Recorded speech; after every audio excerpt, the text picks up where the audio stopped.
Time is not measured here by years, but by the rise and fall of forests. The rains come and go, the mountains shift, rivers carve through stone, and through the endless turning of the earth, life endures, not in leaps, but in fragile, uncertain steps.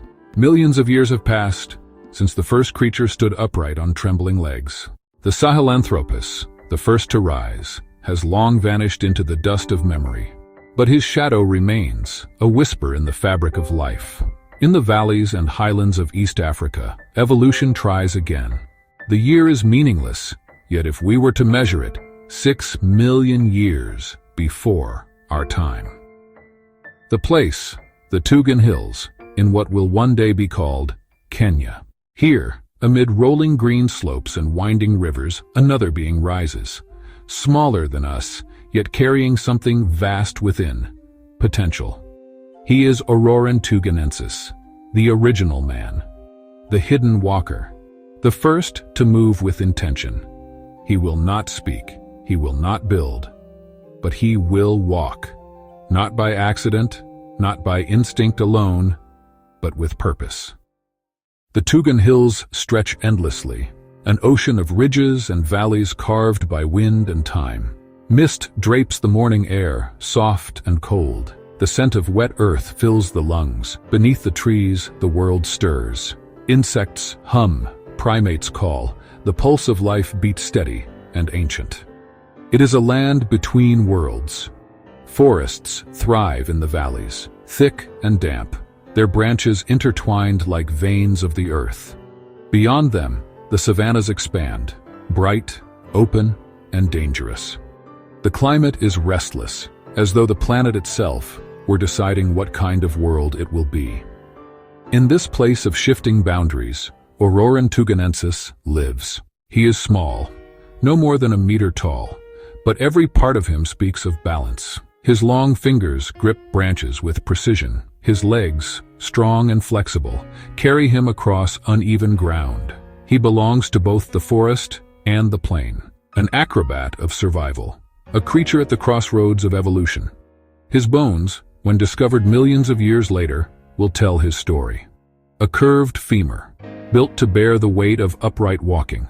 A thumb, adapted for gripping and holding. Teeth, simple yet worn, evidence of a diet of fruits, nuts, seeds, and leaves. A jaw that tells of chewing both the soft flesh of fruit and the hard bark of endurance. He is not human, not yet, but his body already carries the blueprint of what we will become. The earth, in Orrorin's time, is alive and unstable. Volcanoes rumble on distant horizons. Rains come in floods, carving new paths through the land. Each season brings both abundance and hardship. The forests that once dominated Africa are thinning. The open savannas expand, and with them, new dangers arrive. Faster predators, wider distances to cover, fewer places to hide. For those who live in the trees, life is safe but limited.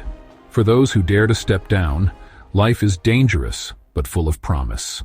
Orrorin belongs to neither world entirely.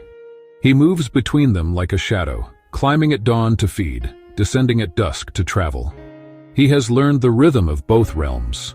When the forest grows quiet, he listens for the wind across the grass. When the plains roar with life, he remembers the stillness of the branches above. In him, evolution finds a compromise, not a perfect solution, but a possibility, a way to survive in two worlds at once. Every movement in Orrorin's world is a question of balance.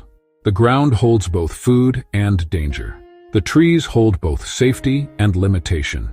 To live is to choose, every day, every moment. When he stands, his world expands. He can see further. He can smell the change in the wind. He can spot fruit in the distance or movement in the grass. But standing also exposes him to eyes that hunt, to claws that strike. Each choice he makes is a silent conversation with evolution. Do I climb or walk? Hide or move? Wait or risk? He learns, slowly and wordlessly, that survival favors those who adapt. not the strongest, not the fiercest, but the one who moves in harmony with change. And so, day by day, Orrorin learns to walk with intention, not the awkward shuffle of Sahelanthropus, but a practiced, natural stride. It is not yet a human walk. It is something older, rawer, but deliberate. In that movement, the spark of our future takes form. He wakes with the dawn. The air is cool, the forest alive with sound. He moves silently through the trees, fingers brushing bark slick with dew. He climbs to feed, figs, berries, and insects. Every mouthful is survival. As the sun rises higher, he descends. On the forest floor, the air grows hotter. Shadows shorten. He moves cautiously, each footfall measured, every sense alert. He knows the scent of danger, the musky odor of big cats, the dry hiss of reptiles, the distant calls of birds, warning of movement. To live is to listen. To survive is to remember. He walks along the edges, not fully in the forest, not fully in the plain. It is here, in this liminal space, that the hidden walker truly belongs. The trees give him safety. The open land gives him vision. He does not dominate either, but understands both. This duality is his strength, and the foundation of all that will come after. Seasons pass. The rains grow shorter. The forests shrink, replaced by grasslands, stretching farther each year. Orrorin's world is vanishing. What was once his home becomes a memory. He follows the fading rivers, moving farther from the dense canopy that once protected him. In this new, open world, he must adapt again. His legs carry him longer distances. His upright posture becomes not just a skill, but a necessity. He walks more often than he climbs. Each journey is longer, each rest shorter. The world is changing, and so is he. His body is no longer that of a creature tied to trees. It is the body of a traveler, a bridge to the future. He does not understand what is happening, but through him, evolution writes a new chapter, one of movement, endurance, and purpose. Millions of years later, when the earth has shifted again and the forests have vanished, the bones of Orrorin will be found. Buried in the red earth of the Tugen hills, they will tell his story, fragment by fragment, clue by clue. A femur shaped for upright walking. A hand that could grasp both branch and stone. A tooth, worn by time, yet intact. The scientists who uncover him will call him Orrorin Tugenensis, original man. But he did not know names. He knew hunger, water, danger, and wind. He knew survival. And yet, through him, the story of standing, begun with Sahelanthropus, continues. He is proof that the first step was not a mistake, but the beginning of a journey that would define all who came after. One evening, as the sun bleeds into the horizon, Orrorin moves through the tall grass. He pauses. The wind shifts. He stands upright. For a moment, the world holds its breath. He walks forward, slow, steady, certain. There is no fear now, only rhythm. His steps are quiet, almost ceremonial, as if he senses the weight of what he carries. He will not live to see the consequence of this act. He will vanish, like all who came before. But his footsteps will echo through time, resonating in every being that learns to walk, to travel, to explore. He is not aware of it, but in that evening light, humanity's path grows clearer. A posture becomes persistence. A step becomes intention. Intention becomes destiny.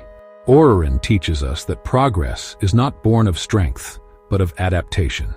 That survival is not victory, but persistence. That the courage to move forward, even in uncertainty, defines the living. Every great transformation begins unnoticed. A simple act, standing, walking, looking outward, can reshape the world. His life was not one of glory or conquest. It was one of endurance, quiet resilience, and balance. And from that balance, the world changed. He is gone, long turned to stone, but his story is etched in our very bones.